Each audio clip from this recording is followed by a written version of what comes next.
Hello guys, मैं आज microbiology के 35 MCQs लेकर आई हूँ। तो चलो बिना टाइम वेस्ट कर शुरू करते हैं। इसमें फर्स्ट क्वेश्चन है, identify correct statement regarding Robert Koch. तो he is known as father of bacteriology, ये सही है। The causative organism of cholera vibrio cholera was identified by him, ये भी सही है।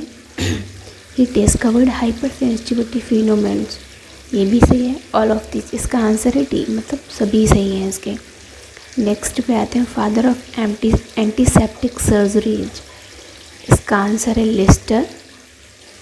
क्वेश्चन नंबर 3 पर आते हैं, which among the following is a contribution by Louis Pasteur in the field of microbiology, इसका आंसर होगा D, technique of pasteurisation, process of fermentation, rabies, cholera and anthrax vaccine, या ऑल ऑफ अबव। तो इसका answer है D. थोड़ा print में थोड़ा problem है तो सॉरी, चलो नेक्स्ट टाइम याद रखूँगी मैं। Question number 5, mycobacterium leprae is also known as, क्या बोलते हैं? तो golden bacilli, Koch bacillus, magical bacilli, Hansen bacillus, सभी मतलब ये हैंसन बैसिलाई इसका सही आंसर है। नेक्स्ट पर आते हैं, drug of choice to treat leprosy is डैप्नोसोमा।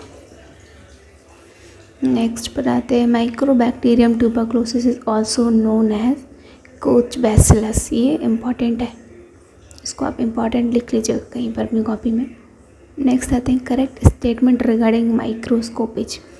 Electron are used as a source of illumination in electron microscopy, ये सही है। Antonie von Leeuwenhoek developed microscope first time, ये भी सही है। और इसका नॉल एंड रस का डेवलपमेंट इलेक्ट्रॉन माइक्रोस्कोपी, इसका आंसर है ऑल ऑफ दीज। नेक्स्ट बताते हैं, all the following are acid fast organism except, इनमें से ऐसा कौन सा है जो एसिड फास्ट बैसिलाई को छोड़कर,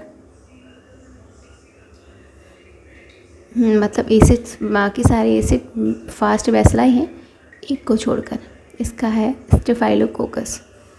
नेक्स्ट पर आते हैं, bacterial structure involved in respiration, इसका मीजोसोम आंसर होगा। क्वेश्चन नंबर 10 पे आते हैं, identify correct statement regarding bacteria.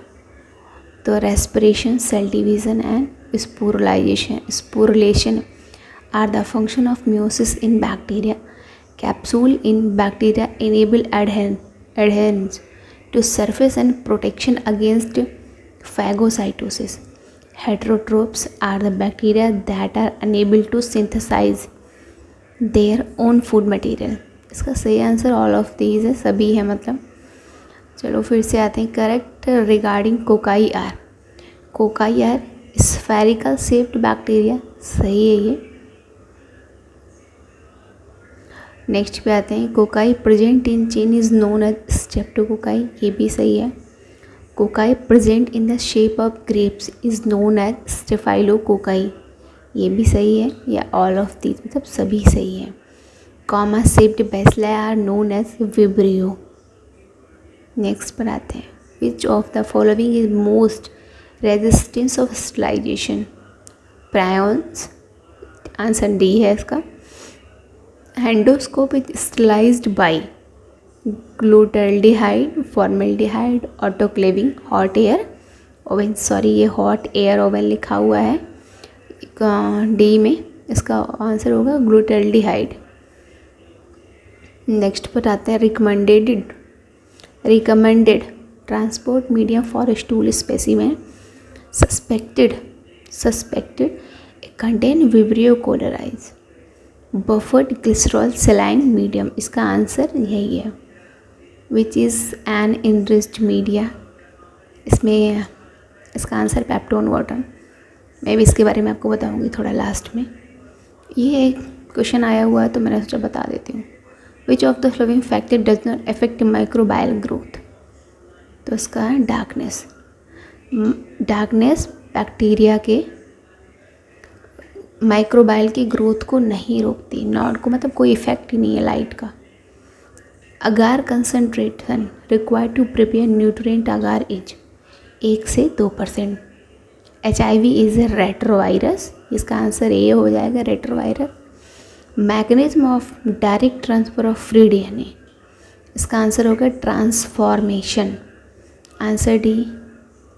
MRSA is mediated due to chromosomes.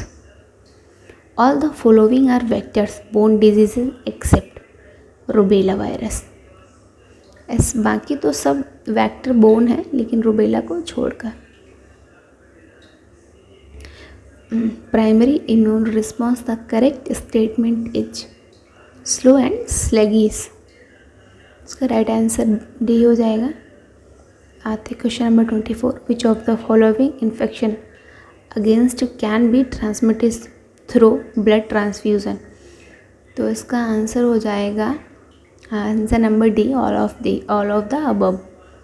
Next 25 पे आते हैं, which one of the following is a post streptococcal sequelae, इसका answer हो जाएगा acute rheumatic fever, answer number A.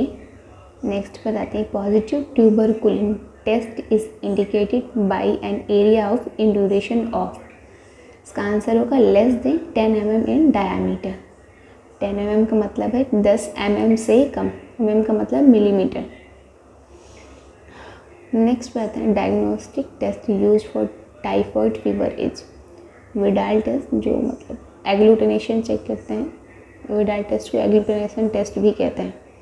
Next 27, diagnostic test for use diphtheria is, Schick test करते हैं diphtheria के लिए।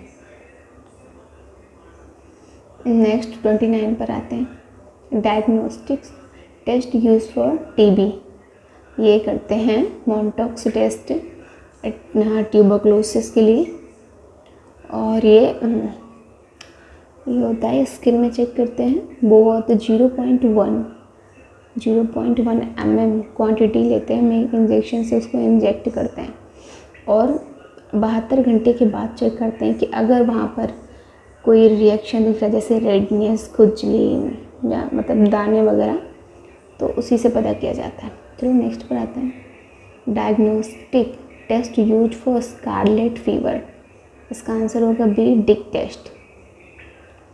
इसमें diagnostic test use for typhus fever, Weil Felix test इसके लिए करते हैं। देखो एक चीज़ याद रखिए, टाइफस, वेलफ्लिक्स और टाइफॉइड, विडाल, मतलब शुरू दोनों W से ही होते हैं, और दोनों ही जो बीमारियां हैं T से शुरू होती हैं, एक टाइफॉइड एक टाइफस। तो जो टाइफाइड है वो तो हो गया अपना विडाल से, टाइफस हो गया वेलफ्लिक्स। ये route of injecting Schick test toxin purified protein derivative Mantoux test is, ये इसका हो जाएगा इंटरडबल, देखिए जो मैंने बताया था अभी। नेक्स्ट पर आते हैं, site for injecting Schick test toxin purified protein derivate Mantoux test is, इसका आंसर हो जाएगा सी, लेफ्ट फॉरआर्म। नेक्स्ट पे आते हैं, most accurate method for diagnosis of helicobacter pylori, इसका आंसर हो जाएगा डी, यूरिया ब्रीड टेस्ट। चलो नेक्स्ट ये आ गया, all of the following virus are transmitted by respiration route except, इसका आंसर मुझे आप कमेंट करके बताइएगा, नहीं तो फिर मैं आपको बता दूंगी इसका answer. Thanks for watching my video. अगर आपको मेरा वीडियो अच्छा लगा तो प्लीज़ लाइक और मेरे चैनल को सब्सक्राइब करें। Thank you.